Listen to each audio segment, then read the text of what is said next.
Designer's recommendations, choosing the right cabinet. In this video, we will present tips that will help you choose the perfect cabinet. What type of cabinet does the client need? Before choosing a rack cabinet, we need to answer a few key questions. Should it be a standing or wall-mounted cabinet? What height should it have? What width and depth? What load capacity? Which type of doors will be best? Should cables enter from the top or the bottom? And finally, how will we effectively dissipate heat from inside the cabinet? These decisions directly affect the functionality and safety of the entire installation.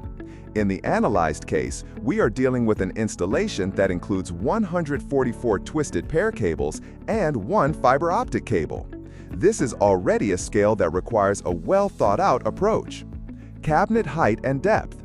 Cabinet height is defined in rack units. We must allocate space for UPS, CCTV recorder, server, shelves, PDU strips, passive equipment, active equipment, and very importantly, we leave room for future expansion. The recommendation is clear: at least 20% free space in the rack. This is an investment in the future and in system flexibility. Active and passive equipment. Active equipment, as well as some passive components, have specific depths that must be taken into account. Servers, recorders, and UPS units may require a cabinet depth of 1,000 millimeters or even 1,200 millimeters. It is important to remember that the mounting depth on the rack rails is always smaller than the total external depth of the cabinet. Cabinet width and patch cable management. There are three main cable management methods. Method 1. Long cross-connecting, front-to-side routing. In this case, a cabinet with a width of at least 800 millimeters is recommended. Horizontal and vertical cable managers are used to route patch cords. The additional side space allows for neat and safe cable routing. Vertical cable managers can only be installed in 800 millimeter wide cabinets. Method 2. Hybrid solution. A cabinet with a width of 600 millimeters or 800 millimeters can be used, depending on the available space. Note the alternating arrangement of patch panels and switches. This allows the use of both short and long patch cords, providing greater flexibility in connections.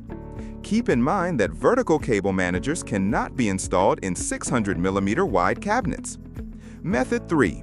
Short cross-connecting, short patch cords. Here, a 600 millimeter or 800 millimeter wide cabinet can be used, but careful planning of connections is essential.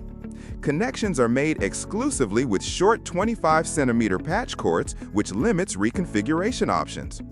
A major advantage of this solution is that no additional cable managers are required. It works particularly well in confined spaces where only a smaller wall-mounted cabinet can be installed. In all discussed methods, horizontal cable managers and proper patch cord length selection are crucial. Free space in the cabinet. Regardless of the chosen method, one thing remains constant: there must be free space inside the cabinet. This is not only about future expansion, it also ensures better ventilation, easier servicing, and greater operational safety of the equipment. Summary: selecting the right rack cabinet is not a coincidence. It is the result of analyzing the number of cables, the type of equipment, the cross-connection method, and future development plans.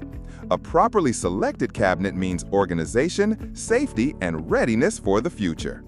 That's all in this video. For more content, visit our channel and follow us on our other social media platforms.